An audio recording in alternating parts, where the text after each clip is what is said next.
Hello to you, fellow being. Infinite Spiral here, and we are back again in Kerbal Space Program.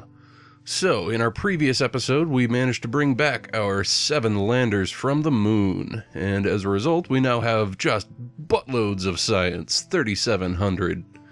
And yeah, we're going to be spending that, and the major goal for today's mission will be to complete 5 of these contracts. It's going to be an Eve and Gilly mission. We're going to be taking a satellite out to Eve, but most of the mission is going to involve getting stuff to Gilly. We need to bring a Class B asteroid, a newly discovered one. We need to put an orbital station around Gilly with support for 8 Kerbals.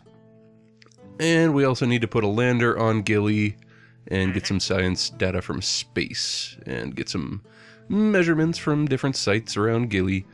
And yeah, so all of that put together is gonna net us an enormous amount of funds, which is excellent because we're about to spend a lot of these funds just unlocking parts with the science points that we spend. So let us come in here. What I'm gonna do is just finish off this previous tier of science research things, these different units that are down here, the advanced metalworks and large volume containment, just all of these. I'm going to finish unlocking all of those, but because of our funding situation and the sort of high expense on some of these, especially the heavy aerodynamics, some very expensive parts in there. Because of that, we're not going to be unlocking all of the parts. We're just going to unlock the research for them. So let's just go ahead and get to that. And now that that is done, yeah, obviously we have to be sort of selective on the things that we purchase because we've already gone through like 300 grand. And yeah, if I were to do the heavy aerodynamics, that's almost $500,000 right there. So, yikes. But we are going to unlock and purchase the very heavy rocketry, indeed, and high performance fuel systems. And that is, looks like that's it. We are 9 points short of being able to unlock any more. So that is done. We still have 800 grand in order to launch some sort of crazy heavy mission. And we're going to go ahead and utilize some of those new parts for this mission. I'm going to be designing, going a new route with my next rocket design. It's going to be a little bit different than the things that I've done previously. So let's just go ahead and get to that, shall we?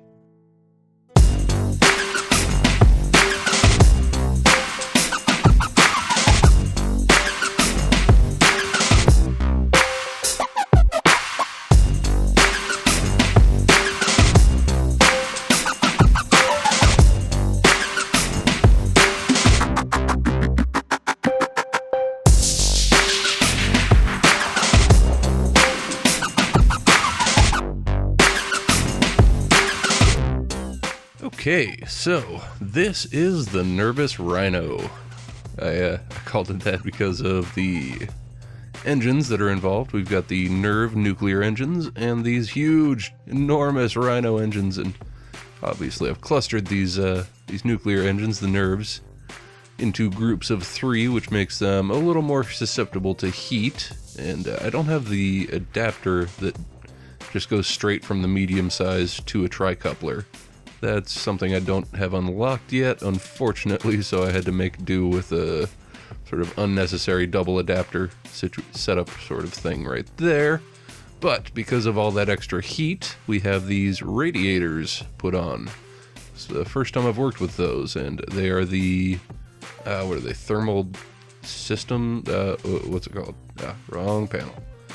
Oh. No, that was the right place. What the hell? Okay, yeah, thermal control system. There's a difference between the thermal control systems and the radiator panels. At least from what I read, it sounded like these radiator panels are passive, meaning that you have to place them directly on the thing that is supposed to shed heat, whereas the thermal control systems actually can attach anywhere on the ship, and they basically automatically detect what needs heat taken away from it which in this case it would be these nuclear engines, and it just assumes that there's some sort of thermal piping throughout the structure of the ship. So that's how that works. But yeah, the overall structure of this is something I haven't done before. There's no central rocket. It's set up more like a tug sort of setup kind of thing. So we've got 6 radial engines, and instead of having a central rocket pushing things, we are instead dragging this Gilly lander, which will detach once we're in orbit of Gilly.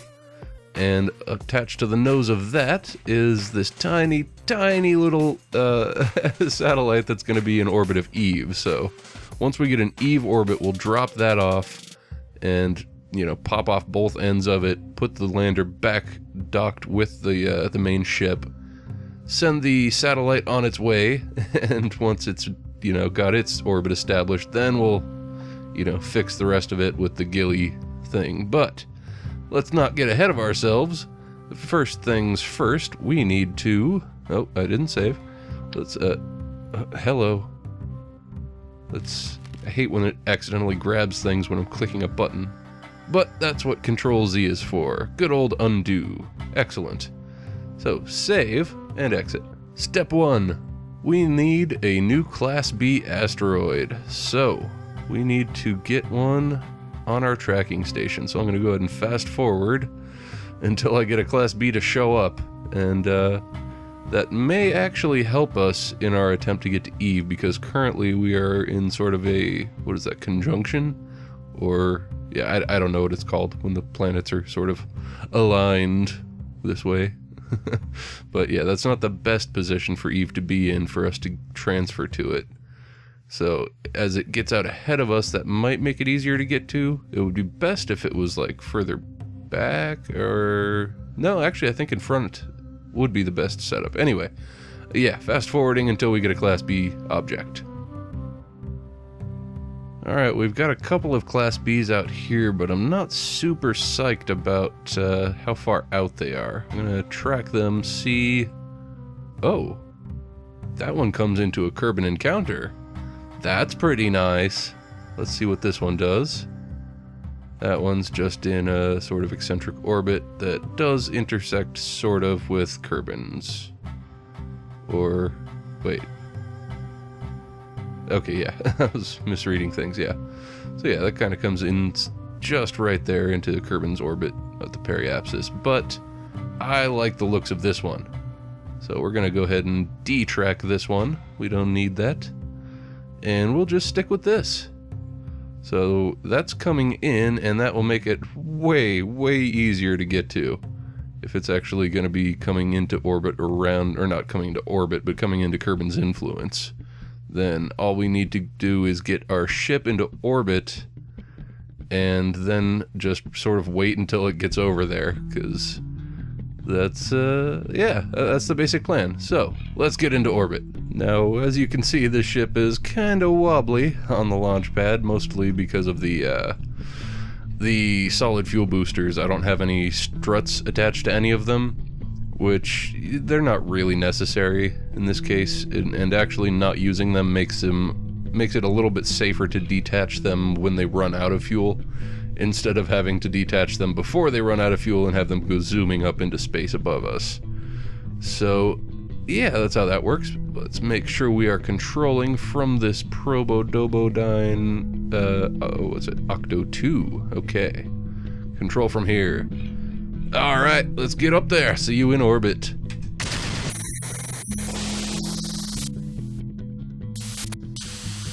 Okay, so we've got sort of a special little orbit, and I totally failed to detach these things the right way.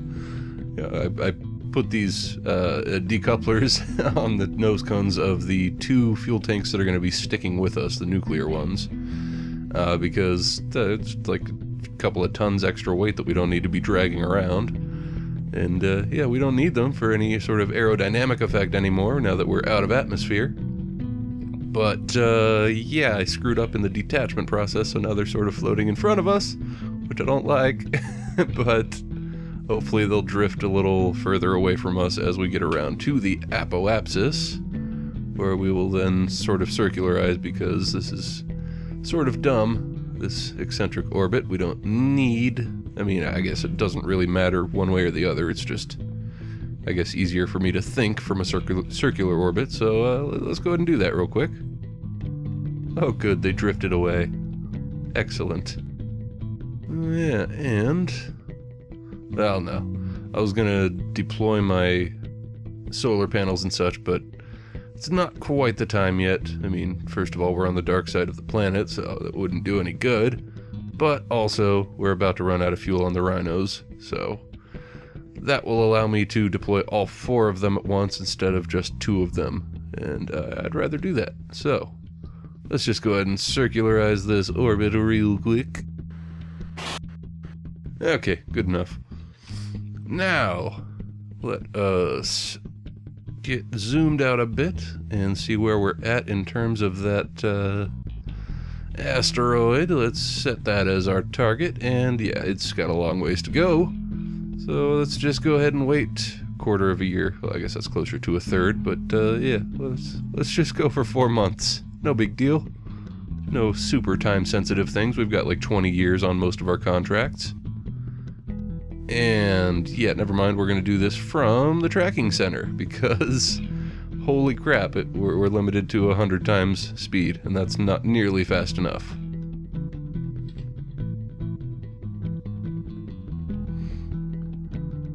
So let's go until it's like right about to enter the system. I think that would probably be the best way to do it, just in case, because I sort of need to plan for it, you know? Just realized that could have been terrible. Could have completely drained all of my batteries and been sort of screwed, but might not have been totally terrible, because we do have Kerbal here in the lander, so he could have probably enabled one of the solar panels when the time came. But the asteroid is like a couple of days out, I believe, still. Yep, about there, so... Oh, 3 days out, so that was a pretty close estimate. And it looks like it's coming in above us, and it's probably not going to be too massively affected by Kerbin. Don't really know, and I don't think we can see what it does until it actually enters the system. Wait, what? Okay, I guess it stays with Kerbin for a year, basically? That seems to be what this is saying, because it enters its encounter here, and it leaves it all the way over here, which is an entire revolution. So, maybe awesome? Maybe? Let's just go ahead and fast forward and see what happens here. Oh dear God, days was a mistake. Days was a huge mistake. Let's just push our orbit up and get to a higher zone of time warp. That seems like a good idea. And we're on the day side of the planet as well, so... yeah, let's just go ahead and start well, not circularizing. Let's push our orbit out to a nice, decent level, nice, decent altitude. And in the process, we'll get rid of these extra Rhino fuel tanks and engines, and be able to deploy everything nicely. Yes, indeed. Excellent. Let's go. Yeah, so there's that engine lighting that I installed. Very, very bright, but very nice looking. I like it. Oh, and there go the rhinos. Okay. Most excellent. And there we are with our base ship. And now that that's done, let's go ahead and deploy solar panels first. Got our Gigantors, I think they're called. Yeah, Gigantor, indeed. So that's very nice, I like it. And let's deploy the radiators. Pop out like springs. Hey, what's up with these ones? I know I put those all on the same action group. What the hell?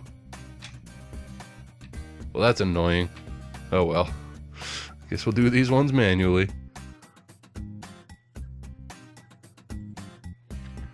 Alright. So that's got that going as well. Very interesting. I like it. This is brand new to me. Okay, what's our orbit looking like? Currently 900,000. Yeah, that was a lot from a brief burn. Now, since I've dropped the rhinos, it's going to take a lot longer to do anything. The nerve engines are massively efficient, but nowhere near as high of a thrust, so yeah, let's just get a preview of this. That was like a, what, 15-second burn at most. And this will be to circularize. Yeah, a minute and a half. So that's 6 times, I think. 2 times would be 30 seconds. 4 and 6. Yeah, 6 times.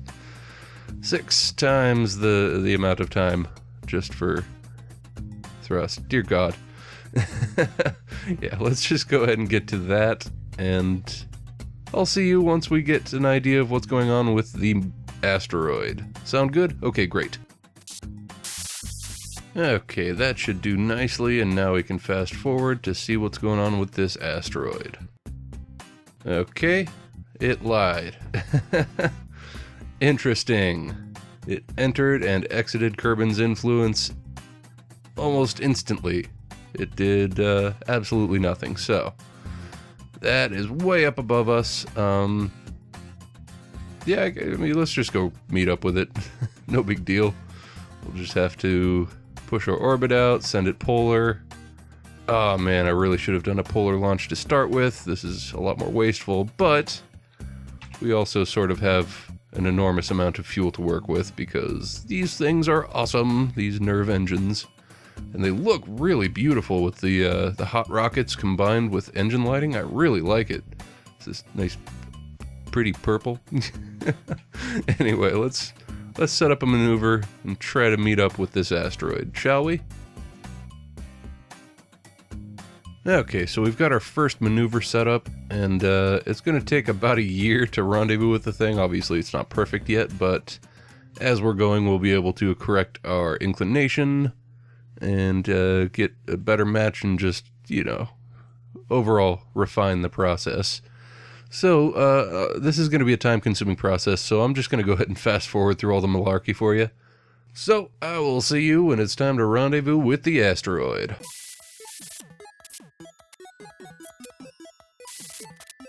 Alright, it is time to dock with this bad boy.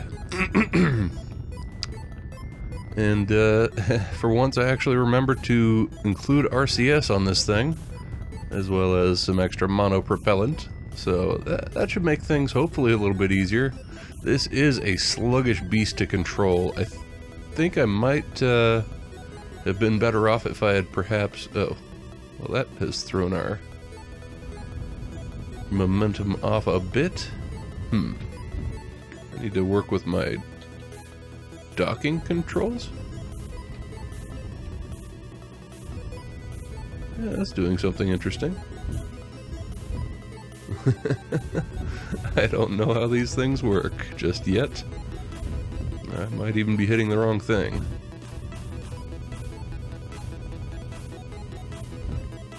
Yeah, I'm probably better off just using my regular engines for the most part, because I'm not familiar enough with the docking controls and using RCS in the most effective way. So, yeah. Now we're going straight towards the thing, and we'll have to... Oh god, the RCS just fucks with our momentum and our trajectory. Alright, now we're pointing straight at the thing again. RCS is off, and once we're pointed at it, then we'll turn RCS back on and just push ourselves straight backwards with it. I think that will be the best way. Yes, that's working nicely.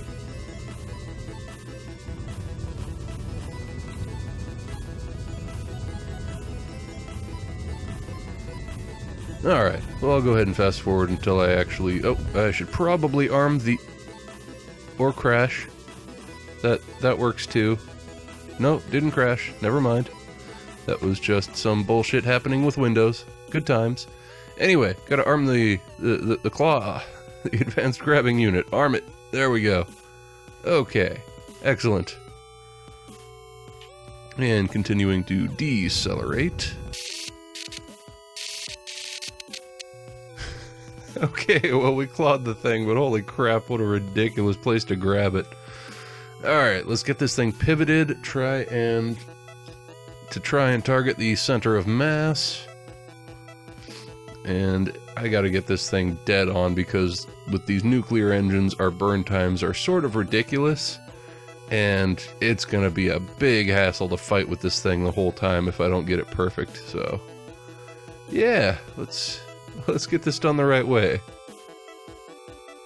Oh, we are just going all over the place, aren't we? Oh. Okay. Yeah, I'm gonna have to mess with this and get back to you once I've got it locked in place.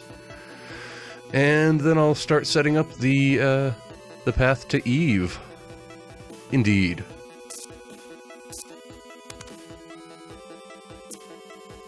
Alright, so we've got our maneuver set up, not for a full rendezvous with Eve, but at least to get us on the right track. It gets us one intersect with the orbit, and Eve is at the opposite end at that point, but with this, particular setup, it should be able to get into sort of an encounter without too much effort. I mean, I'll have to futz with it as we get to it, but yeah, for getting the right orientation on this orbit, on this asteroid, I actually had to detach and retach, because... retach? Dear God, I'm losing my mind. I've been playing this game for 4 hours already. Oh, anyway, yeah, I had to detach and reattach, because I was at the limits of how far this hook can actually turn and twist and everything. So yeah, but now we are dead smack in the center of the thing. If we do this, yeah, see? Very nice looking. I like it. But let's go ahead and get back and set Eve as our target again, because, that's a little more important. But yeah, let's go ahead and go make this maneuver and get things set up, shall we?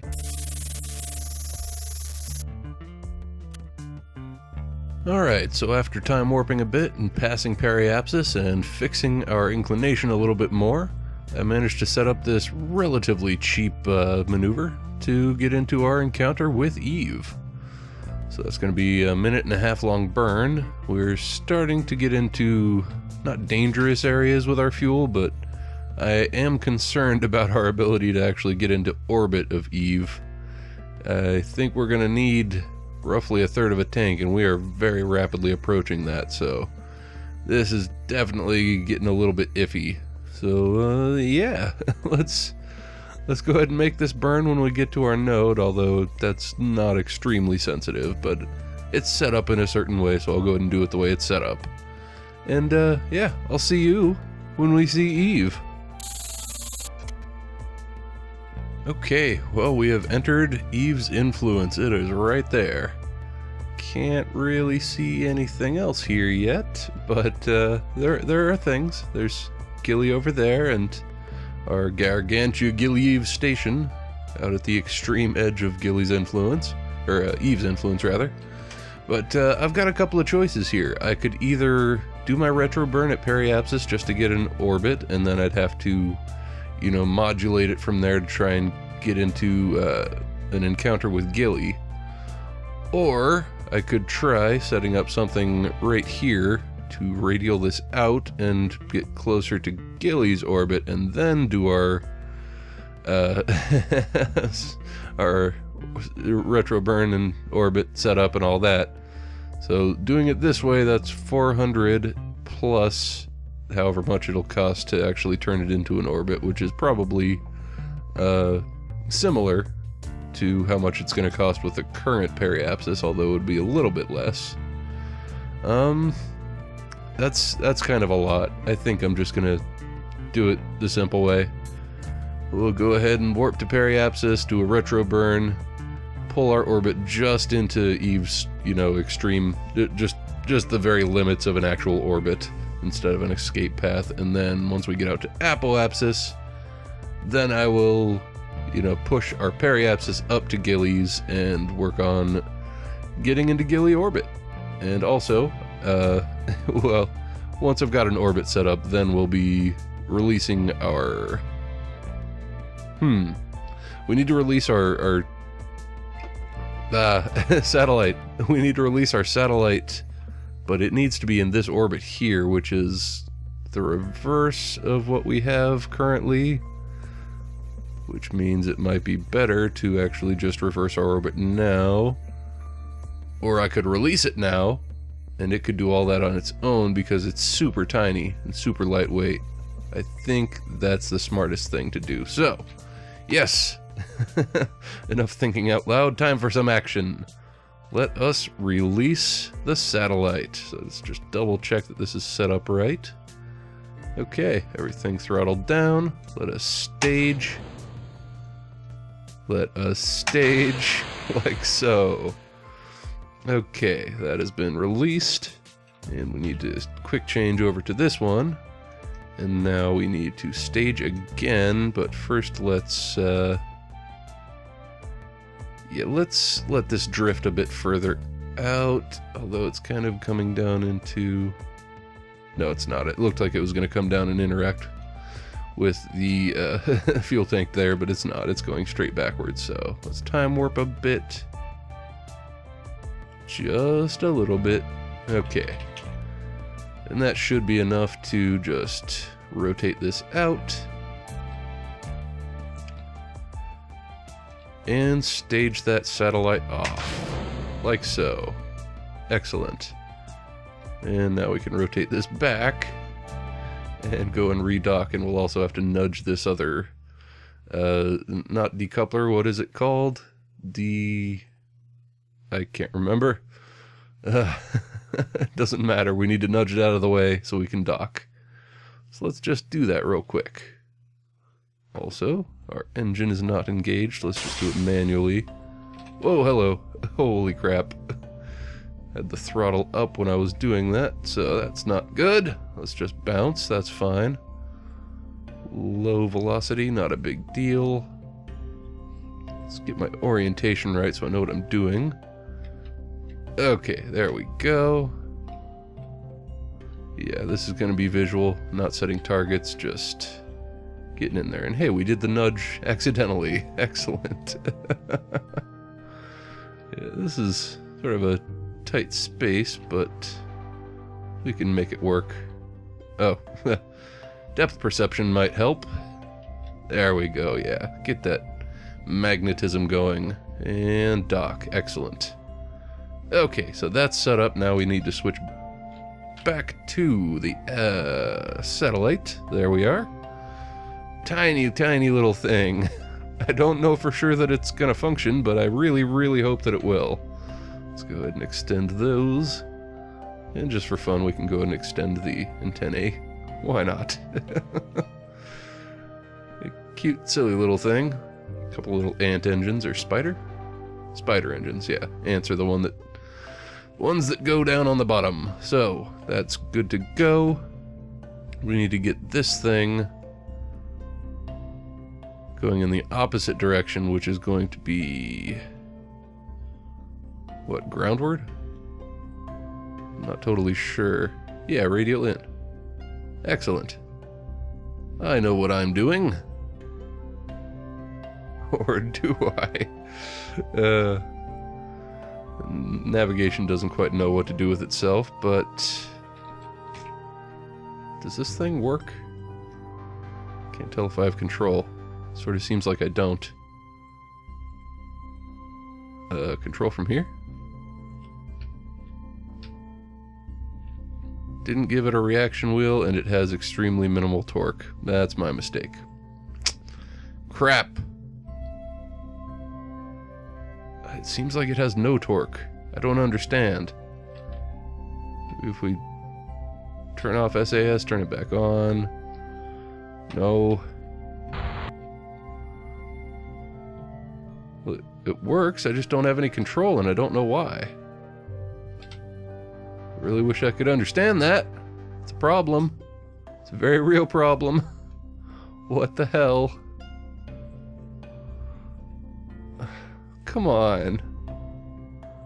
Does this thing just not have torque? Is that what it is? No, because I'm not seeing any gimbal. These have gimbal.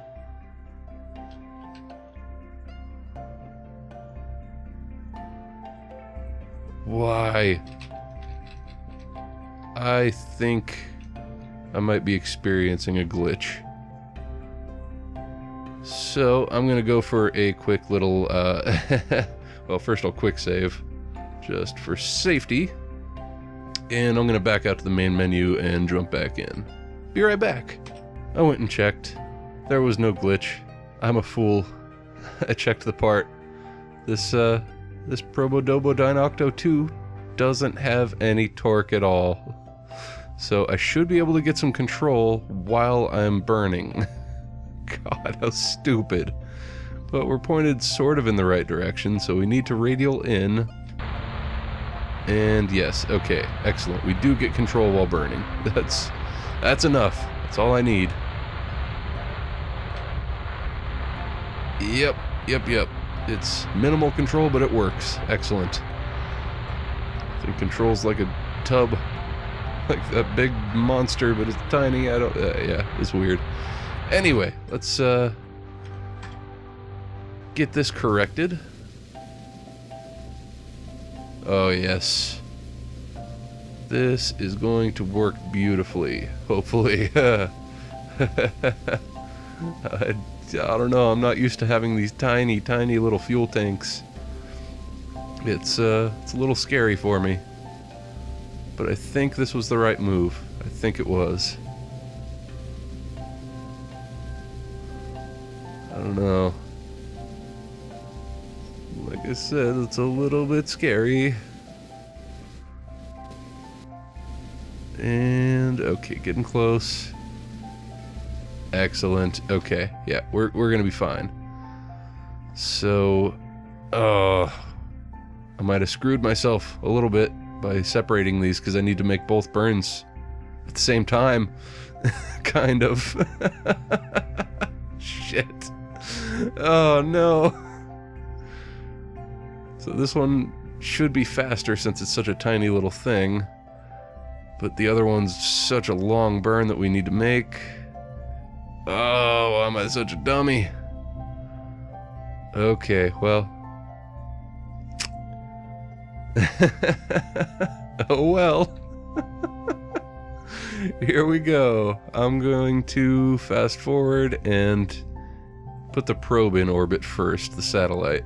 I think that is the safer plan. We'll see which one gets to periapsis first. Definitely the satellite. Oh man. That's scary. Yeah, that thing is very close to periapsis, but I've still got time. Excellent. Anyway, what we need to do is retro burn. So, which way is that? Am I going the right way? I cannot tell. Using the retro hold to automatically steer me there was not effective in the slightest. It didn't work. So here we go. Okay, excellent. Full retro burn. Let's get this orbit established. Doesn't need to be perfect. Doesn't even need to be even close. It just needs to be in orbit. Once I've got that, then I'll go and fix the orbit on the other ship, turn it into an actual orbit, and then I can worry about, you know, the more precise things of setting everything up correctly. I am sort of freaking out right now. I shouldn't be, because this is clearly going to work. But I'm so nervous about all of my fuel situations. I really made this as tight as possible, apparently. Okay, so there's that. Let's switch over here. Alright, where's periapsis? How close are we? Ah, we got plenty of time. We're an hour away. I was freaking out for nothing. In which case, I can actually keep on pulling in this orbit to try and get it a little bit closer to what it needs to be. Although, I think it might be safer to leave it the way it is. Yeah, it'd be more fuel efficient to make maneuvers out here than in here, so... yeah, I'll leave that the way it is and just turn this one into an orbit. And actually, that's probably going to have to conclude this episode. I've already been playing for 5 hours now. This is a very, very time-consuming process. I know the video is probably not that long, but I can only do so much. So, let's go ahead and get this orbit established. Okay, it seems like somehow I've managed to get off-center on this asteroid, because we are significantly pulling to the sides. Let's just check on that real quick. Same as it ever was. Okay, I don't know. It's just being more difficult. I don't know. I don't know. In any case, we need to get this thing into orbit, so...